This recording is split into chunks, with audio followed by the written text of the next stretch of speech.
ওরে আমার ছেলে, তোর এই অবস্থা কেমনে হলো? হাল্ক, দেখ আমার ছেলেকে কে যেন রাক্ষস বানিয়ে দিয়েছে। তুই কিছু একটা কর। হেডাম বাবা, আমার ভাইয়ের কি হয়েছে? ও রাক্ষস হয়ে গেল কেন? হাল্ক, তোর ভাইকে রাক্ষস জাদুকর জাদু করে রাক্ষস বানিয়ে দিয়েছে। তুই যদি ঠিক সময় তাকে শেষ না করে দিস, তাহলে সে একে একে সবাইকে রাক্ষস বানাতে থাকবে। নিশির পেঁচা, তুই কই গেলি? আমাকে এখনই দক্ষিণের কালা পাহাড়ে নিয়ে চল।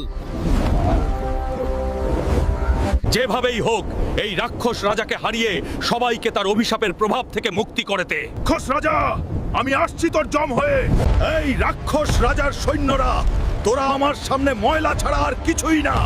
তাড়াতাড়ি তোদের রাজাকে ডাক। হাল্ক, তুই আমার রাজ্যে এসে ঝামেলা করছিস, আমি তোকে ছাড়বো না। রাক্ষস রাজা, আর তুই যে আমার মানুষের ওপর জাদু করেছিস, সেইটার জন্য আমি তোর শেষ দেখেই ছাড়বো।